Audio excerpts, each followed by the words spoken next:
아멘. 오늘 말씀을 가지고 이상하지만 흥미로운 사람들이라는 제목으로 여러분과 함께 은혜를 나누기를 원합니다. 여러분, 교회를 뭐라고 정의할 수 있을까요? 예수 그리스도를 믿는 성도들을 뭐라고 정의할 수 있을까요?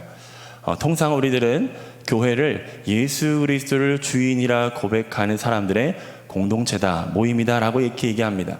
교회는 건물이 아니라, 보이는 것이 아니라 보이지 않는 영역 속에 정말 예수 그리스도를 주라 고백하는 신앙 공동체를 바로 교회라고 정의를 합니다. 통상적으로 그렇게 정의하지만 제가 어떤 책을 보면서 교회를 이렇게 또 정의하더라고요. 이상하지만 흥미로운 사람들의 모임이다. 이상하지만 흥미로운 사람들. 여러분, 그거 아십니까? 우리가 신앙 안에 있어서 우리가 기도하고 뜨겁게 눈물 흘리고 찬양하는 거 정말 익숙하고 그때 평안은 누리고 하지만, 예수님 믿지 않는 사람들이 우리의 예배를 딱 촬영해가지고 뉴스 9시 뉴스에 딱 띄운다고 생각하세요. 생각해 보세요. 그러면 뭐라고 생각할까요? 저런 믿는 사람들, 이렇게 생각을 하겠죠. 영적인 세계에 눈이 열리지 않았기 때문에 이상하게 생각하는 겁니다. 하지만 진정한 교회는 뭐냐? 이상하지만 저 사람들이 뭐가 있지? 흥미를 갖게 되는 것이 진짜 교회라는 거예요.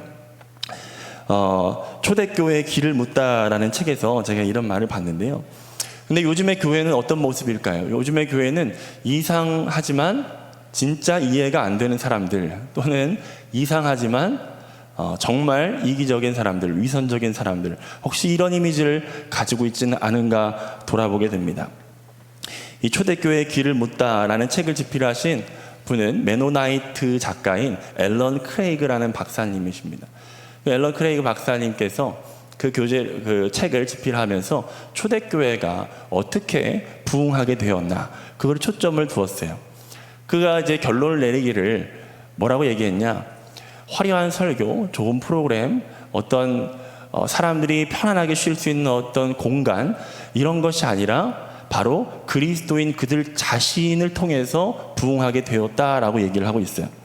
비그리스도인들에게 매력적이어 보이는 것이 예배의 모습이 아니라 그리스도인 그들 자신이었다고 얘기를 합니다. 다른 말로 얘기해서 이상하지만 흥미로운 사람들을 한 단어로 더 축약을 한다면 영적인 매력이 있었다는 것입니다. 영적인 매력. 여러분, 친척에게 또는 주변 사람들에게, 믿지 않는 사람들에게 여러분은 매력적인 사람들이십니까? 영적인 어떤 매력, 이런 얘기를, 영적인 이야기를 하고 싶고, 나의 삶의 고민이나 이런 것들을 한 번쯤은 얘기해 보고 싶고, 그런 마음이 주변 사람들이 든다면 여러분 정말 좋은 그리스도인일 것입니다. 그러나 네가 당신이 믿는 예수는 나는 믿기 싫어요. 혹시 이렇다면 한번 자신의 신앙을 돌아볼 필요가 있을 것입니다. 이 앨런 크레이그 박사님은 교회를 그렇게 정의를 하면서, 교회가 진정으로 다른 것이 뭐냐? 바로 정체성이라고 얘기해요. 비그리스도인들과 다른 어떠한 정체성을 가지고 있기 때문에 다른 사람들에게 이상하지만 흥미를 보이게 된다는 거예요. 여러분, 교회 다니는 사람으로서 우리는 어떤 정체성을 가져야 될까? 우리 한번 또 살펴보기를 원합니다. 오늘 지금 자주 언급하는 이 책, 초대교회의 길을 묻다라는 이 책에서 초대교회를 세 가지 시기로 구분을 하고 있는데요. 첫 번째 시기는 AD 313년 콘스탄틴 황제가 기독교를 공인하기 이전까지 제1시기라고 합니다. 이때는 거주민이지만 나그네인 그리스도인의 정체성을 가지고 있다고 해요. 자, 거주민이지만 뭐라고요? 나그네인 그리스도인. 지금 이 땅에 살고는 있지만 이 땅에 속하여 살지 않고 나그네로서 흘러가는, 다시 돌아갈 본향이 있는, 그래서 이 땅에서 어떤 탐욕이나 소유욕을 가지지 않고 살지만 이 땅에 속해서 최선을 다해서 살아가는 그런 그리스도인의 정체성을 가지고 있었다고 해요. 그러나 두 번째 시기인 AD 313년 콘스탄틴 황제가 기독교를 합법화한 이후에, 이때는 첫 번째 시기에서는 기독교는 불법이었어요. 하지만 사람들에게 굉장히 흥미로운 공동체였어요. 하지만 두 번째 시기가 되니까 불법이 아니라 합법이 되었습니다. 그러면서 그리스도인의 공동체는 유리한 그리스도인이 되었어요. 왜 유리했을까요? 예수님 믿는다고 해야, 교회에 다닌다고 해야 사회적으로, 경제적으로 어떤 혜택과 이득을 받을 수 있기 때문이에요. 어떤 모임에 가도 나 예수님 믿어요 하면은 조금 더 잘 봐주고, 조금 더 봐주고 그리고 또 혜택을 챙겨주고 예수님 믿는 누구야 누구한테 해야 돼 하면서 뭔가 예수님 믿는다고 얘기를 해야 유리한 입지를 차지할 수 있었다라고 그렇게 얘기를 하고 있어요. 그리고 세 번째 시기에는 테오도시우스 1세 테오도시우스 황제 1세 이후에 그리스도인의 정체성은 강제적인 그리스도인이었다라고 얘기해요. 이때는 콘스탄틴 황제 이후에 이 테오도시우스 황제는 더 강력한 정책을 펴서 예수님 믿지 않으면은 완전 다 상점 문도 닫게 하고 굉장히 강경한 정책을 썼어요. 기독교가 아닌 다른 사원들은 완전히 다 부숴버리고 이렇게 강력한 정책을 폈습니다. 그래서 예수님 믿지 않으면 안 되는 강제적인 곳으로 궁지로 몰아넣게 되었습니다. 그러나 아이러니하게도 그렇게 공권력이 강해지고 사회적인 위치가 기독교인들이 더 높아지는 그때에 기독교에 대한 인식은 점점 더 나빠졌고 흥미를 잃어갔다는 거예요. 사람들이 기독교에 대해서 부정적인 인식을 더 갖게 되었다는 것입니다. 오늘 읽은 이 베드로전서는 이 세 가지 시기 중에서 첫 번째 시기, 바로 거주민이지만 나그네인 그리스도인의 정체성을 가지고 살아가는 사람들에게 보내는 편지였습니다. 베드로전서 1장 1절은 이렇게 시작합니다. 예수 그리스도의 사도 베드로는 본도, 갈라디아, 갑바도기아, 아시아와 비두니아에 흩어진 나그네에게 이 편지를 쓴다라고 얘기하고 있습니다. 나그네가 누굴까? 바로 2절에 보면은 이렇게 나옵니다. 예수 그리스도의 핏부림을 얻은 그리스도인이다 라고 이렇게 얘기를 하고 있어요. 여러분들은 그리스도인이십니까? 여러분 예수 그리스도의 보혈이 여러분들 머리끝부터 발끝까지 덮어 새롭게 된 새 사람을 입은 바로 그리스도인이십니까? 그러면 여러분들은 곧 나그네라는 사실을 기억하시기를 축복합니다. 나그네, 이 땅에서 살고는 있지만 우리가 이 땅이 본향이 아니잖아요. 갈 곳이 있단 말이에요. 우리 교회 공동체 모두 다 이런 의식을 가져야 된다는 거예요. 우리가 이 땅에 좋은 건물, 더 큰 건물을 짓는 것이 목표가 아니라 저 영원한 하늘 천국 바라보며 믿음의 결국 곧 영혼의 구원을 받음이라 라고 말씀하셨듯이 우리의 믿음의 꼴은 이 땅에서 더 많은 복 받고 더 많이 누리고 하는 것이 아니라 저 영원한 천국을 향해 될 줄 믿으시기를 바랍니다. 그리고 베드로전서 2장 11절 상반절에 보면 오늘 읽었던 말씀에 보면 사랑하는 자들아 거류민과 나그네 같은 너희를 권하노니 라고 하면서 또 거류민, 나그네라는 단어를 언급하고 있습니다. 여러분 나그네라는 말은 좀 많이 들어보셨지만 거류민이라는 단어를 좀 친숙하게 느껴지시나요? 저는 조금 낯설어서 다른 성경을 찾아보았습니다. 그랬더니 구약 성경에 많은 경우 거류민, 거류인이라는 단어가 많이 나오더라고요. 그래서 몇 가지를 뽑아봤습니다. 대체 성경에서는 거류민을 뭐라고 생각하고 있나 찾아보니까 레위기 19장 34절에 이렇게 말씀합니다. 같이 읽어보겠습니다. 시작. 너희와 함께 있는 거류민을 너희 중에서 나은 자같이 여기며 자기같이 사랑하라. 너희도 애굽 땅에서 거류민이 되었었느니라. 나는 너희의 하나님 여호와이니라. 애굽에서 400년간 종살이 했던 이스라엘 백성들이 누구였다고요? 바로 거류민이었다고. 거류민. 너희도 애굽 땅에서 거류민이 되었었느니라. 그러니까 너희가 지금 함께 있는 이스라엘 공동체 안에는 이스라엘 순수 혈통만 있었던 게 아니라 이방인 거류민들이 항상 같이 있었어요. 그러니까 너희도 거류민 나그네였으니까 그들도 사랑해야 된다. 그들도 끌어안아야 된다. 이렇게 얘기했던 거예요. 거류민 바로 애굽 땅에서 종살이했던 그들이에요. 그들은 애굽 땅에서 400년간 살았습니다. 애굽은 굉장히 부강한 나라였어요. 잘 사는 나라였어요. 그런데 그들은 거류민이었어요. 그 나라가 그들의 본국이 아니었다는 거예요. 여기서 얘기할 수 있는 거류민의 의미는 우리가 무엇이라고 생각할 수 있겠습니까? 그 땅에 살고는 있지만 그 나라가 본국이 아니라 떠나야 될 곳이 있다는 것. 그것을 바로 거류민이라고 얘기를 하는 것입니다.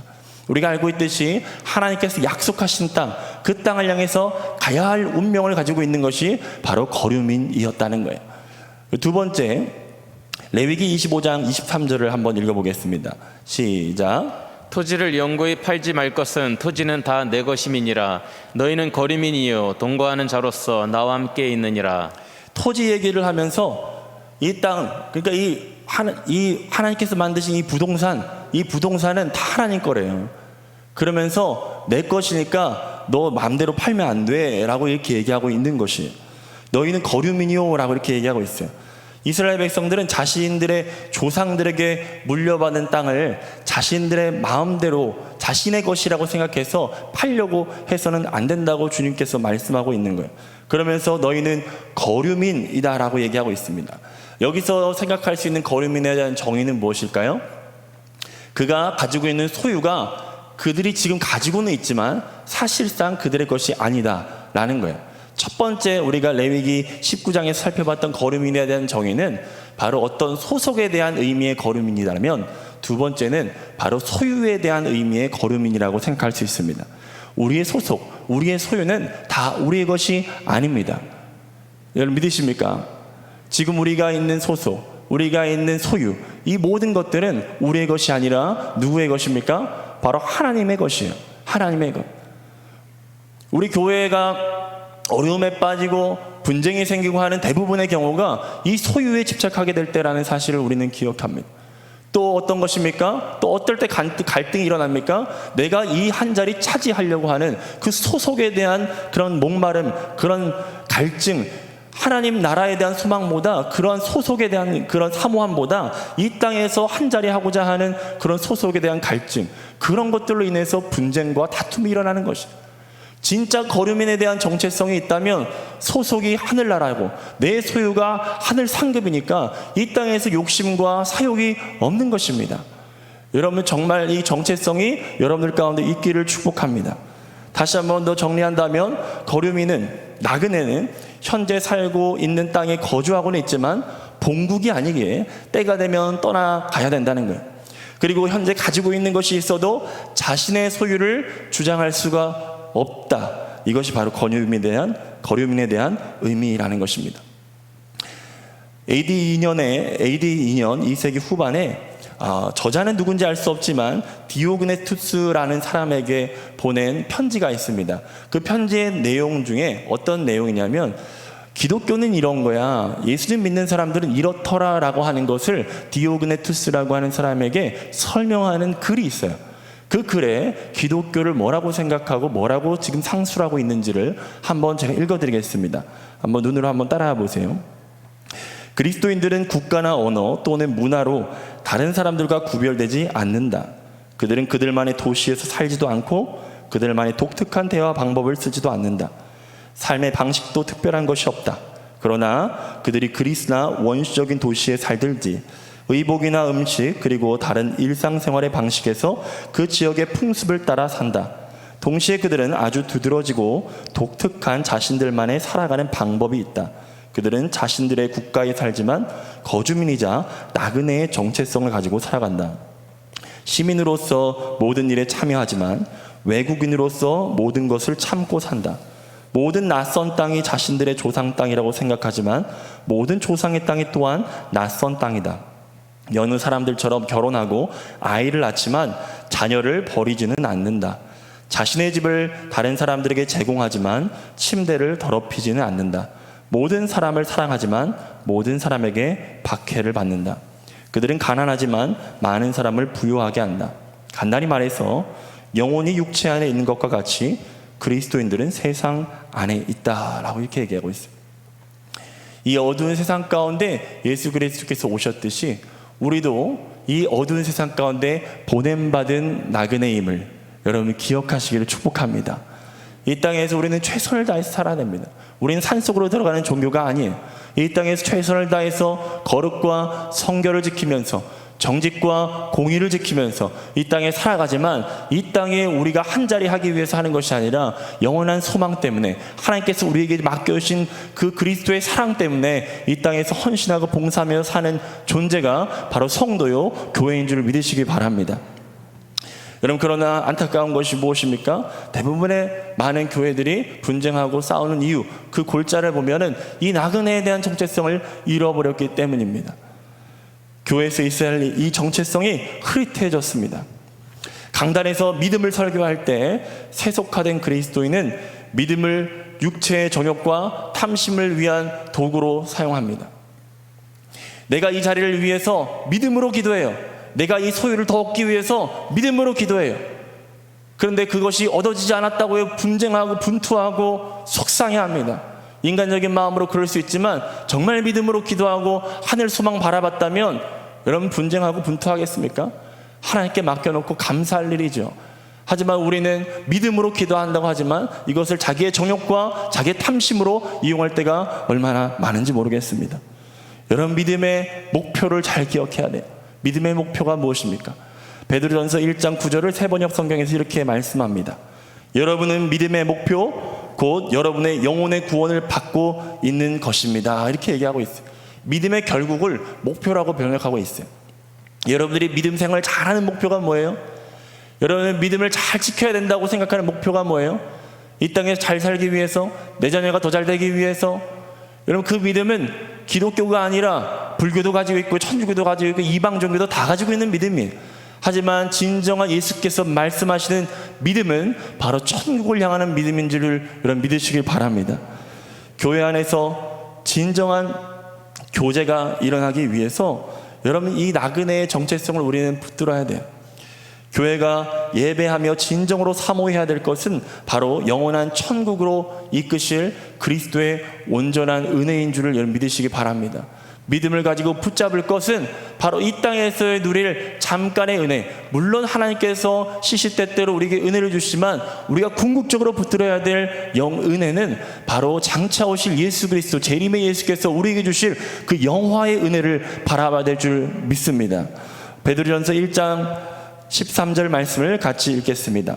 시작. 그러므로 너희 마음의 허리를 동이고 근신하여 예수 그리스도께서 나타나실 때 너희에게 가져다 주실 은혜를 온전히 바랄지어다. 여러분 어떤 은혜를 온전히 바라라고요?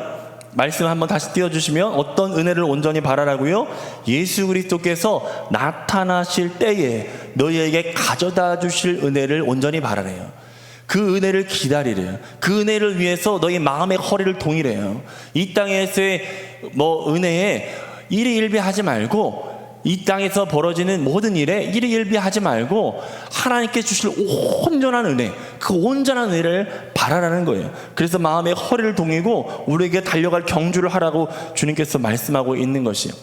이것이 바로 나그네 된 신자들과 교회가 온전히 바라야 될 은혜입니다.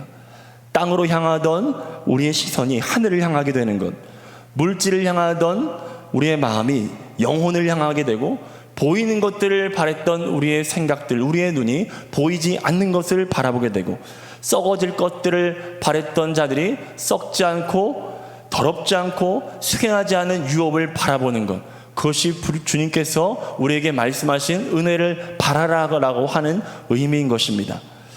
여러분 은혜를 온전히 바라기 위해서 이 베드로 전서에서 우리에게 권면하는 것들이 있습니다. 그것을 세 가지를 요약한다면 첫 번째는 따라합시다. 거룩하라. 거룩하라. 거룩하라. 거룩하라.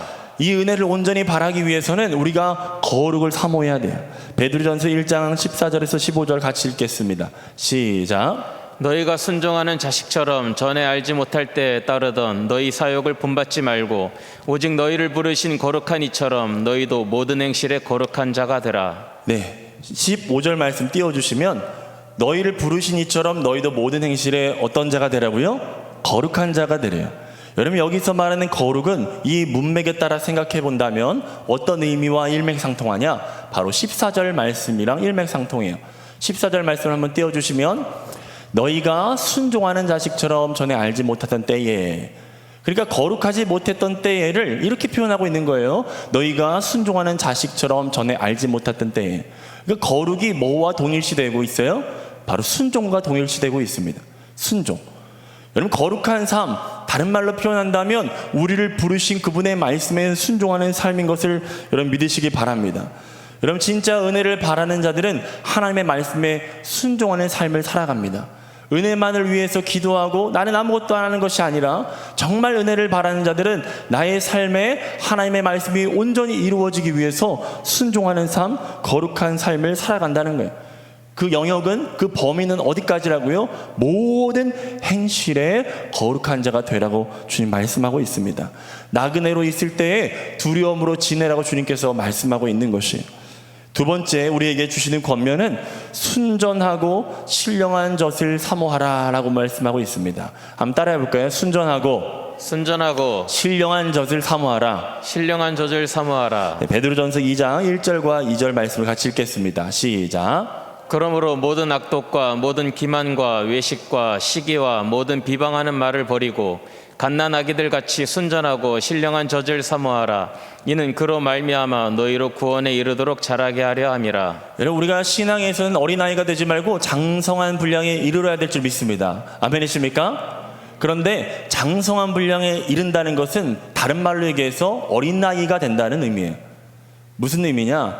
여러분, 영적으로 충만해져가는 사람들의 특징을 보면 정말 갈급해합니다.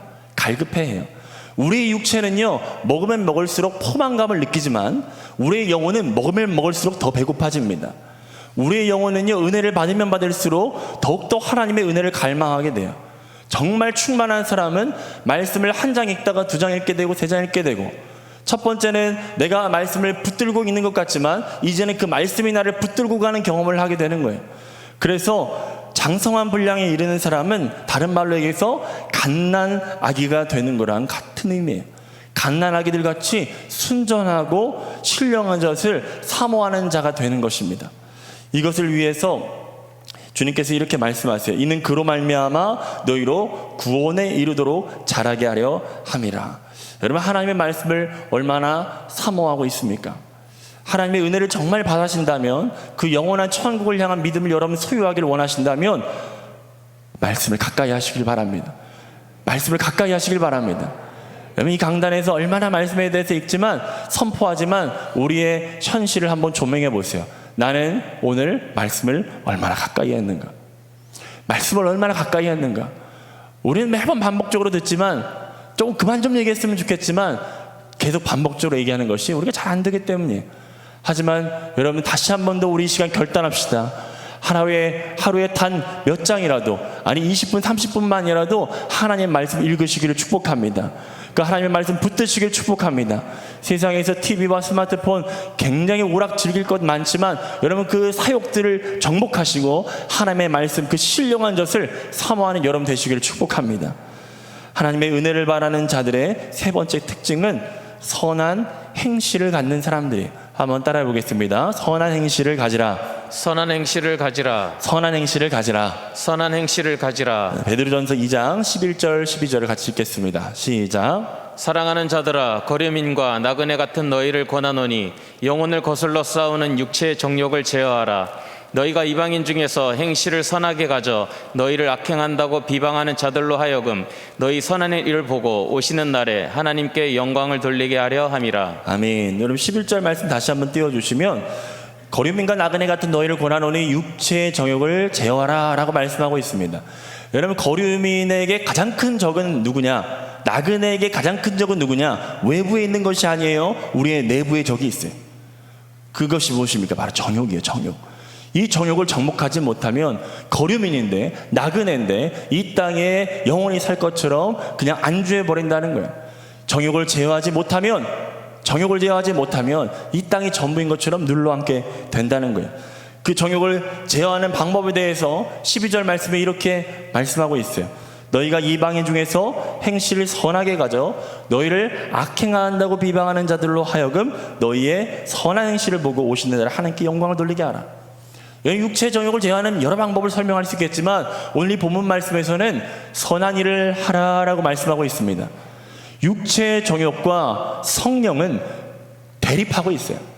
성령을 위하여 살기 시작하면 육체가 힘을 발휘하기 못하기 때문에 주님께서 이렇게 말씀하시는 거예요. 성령을 따라 행하라. 그리하면 뭐를 이루지 아니하리라? 육체 정욕을 이루지 아니하리라.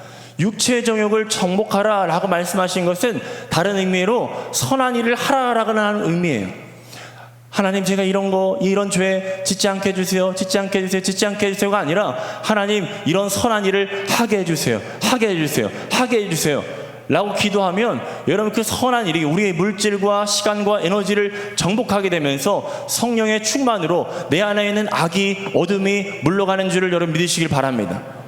여러분의 시간을 헛된 데에 쓰지 마시고 세월을 아껴 하나님께서 원하시는 선한 일에 여러분들 시간과 물질과 에너지를 쓰시길 바랍니다. 전도와 선교 그리고 나눔의 사역이 얼마나 중요합니까? 그것들을 통해서 하나님께서 선한 일을 통해서 하나님이 영광을 받으신다고 말씀하고 있어요. 그런데 이상한 일은요, 아까도 그 앨런 크레이그 박사님의 그 글에서도 볼 수 있지만 우리 그리스도인들은 모든 사람을 사랑해요. 그런데 모든 사람에게 박해를 받아요. 우리는 사랑으로 접근하고 우리는 선으로 접근했지만 세상 사람들이 그것을 선으로 사랑으로 받지 않을 때도 많이 있어요. 그런데 주님께서는 뭐라고 말씀하십니까? 선으로 악을 이기라 라고 말씀하세요. 너희를 악행한다고 비방하는 자들이 있지만 너는 끝까지 선한 일을 하라라고 주님 말씀하고 있어요. 우리는 때때로 이렇게 생각할 수 있습니다. 목사님, 제가 선한 일을 위해서 제가 정말 기도하고 이렇게 선의를 베풀었는데 그 사람이 콧방귀도 안 끼대요. 그 사람이 나한테 고맙다고 얘기도 안 하대요. 오히려 저한테 화를 내대요. 여러분, 그것이 정상입니다. 정상. 오히려 감사하시길 축복합니다. 감사하시길 축복합니다. 우리 탈북민 사역을 제가 하고 있는데 하다 보면은 우리 비슷한 사역자들 또 섬기미들이 처음에 와서 하는 얘기들이 공통적인 얘기들이 있어요. 저 사람들은 저도 감사하다는 말도 안 하고 맨날 불평원망에 이렇게 얘기한다고 해요. 그러나 믿음의 눈을 들고 보면 영적인 눈이 띄어지지 않으면 당연한 거예요. 당연한 거예요. 하나님 감사합니다. 내가 그 선을, 그 사람이 가지고 있는 그 어둠을, 악을 내가 가지고 있는 영원한 그 선의 능력으로 이길 수 있도록 주님 도와주세요. 끝까지 내 미소 잃지 않고, 내 눈웃음 잃지 않고, 내 밝은 에너지 잃지 않고 끝까지 선한 일을 감당할 수 있도록 도와주세요. 여러분, 기도해야 할 줄 믿습니다. 모든 사람을 사랑하십시오. 박해를 받아도 끝까지 사랑하시기를 바랍니다. 왜냐하면 그것이 우리에게 맡겨진 사명이요 정체성이기 때문입니다. 마태복음 5장 14절 16절에 이렇게 말씀하세요. 너희는 세상의 빛이라. 산 위에 있는 동네가 숨겨지지 못할 것이요 사람이 등불을 켜서 말 아래에 두지 아니하고 등경 위에 두나니 이러므로 집안 모든 사람에게 비치느니라. 16절 같이 읽을까요? 시작. 이같이 너희 빛이 사람 앞에 비치게 하여 그들로 너희 착한 행실을 보고 하늘에 계신 너희 아버지께 영광을 돌리게 하라. 여러분, 우리에게 발현돼야 되는 빛의 그 영향력은요, 우리의 마음과 생각이 아니에요. 반드시 여기에서 분명하게 우리에게 밝혀주고 있는 것처럼 착한 마음, 착한 생각이 아니라 착한 뭐예요? 행실입니다. 행실. 착한 행실. 여러분들의 행함으로 이 선함을 드러내시고 이 선으로 악을 이기시고 이 선으로 하나님께 영광을 돌리는 우리 사랑하는 한밭제일 교회 성도들이 되시기를 축복합니다. 우리는 진짜 성도, 진짜 그리스도인, 진짜 교회, 정말 매력적인 사람들이 되기 위해서 주님께서 우리를 부르셨습니다. 비그리스도인들에게, 예수님 믿지 않는 사람들에게 탈기독교화가 되고 있는 이 현실 속에서 여러분들의 매력을 잃지 마시기를 축복합니다. 저 사람들은 내가 봤을 때 이해는 잘 안 가, 이상해, 그런데 흥미로워, 뭔가 있는 것 같아, 이런 이야기를 듣는 성도들이요 직분자들이요 교회가 되시기를 축복합니다. 그를 위해서 오늘 3가지를 얘기했습니다. 첫 번째는 거룩을 잃지 마십시오. 두 번째는 신령한 젖을 사모해서 말씀을 늘 가까이 하십시오. 그리고 선한 일을 하기를 멈추지 마시길 바랍니다. 우리 2가지 기도 제목 나누면서 우리 함께 기도하겠습니다. 같이 읽습니다. 시작. 나그네인 교회의 정체성을 기억하여 이 땅에서 최선을 다해 살지만 영원한 것을 놓치지 않도록 은혜를 더하여 주옵소서. 세상과 구별되는 교회로 세워지기 위하여 하나님의 거룩하심과 같이 거룩하게 하시며 순전하고 신령한 젖을 날마다 사모하고 선한 행실의 증거가 있어 세상의 어두운 세상의 빛에 되게 하여 주옵소서. 우리 이 기도 제목 놓고 간절히 한번 기도하겠습니다. 한 2분간 정도 같이 기도하겠습니다. 주여!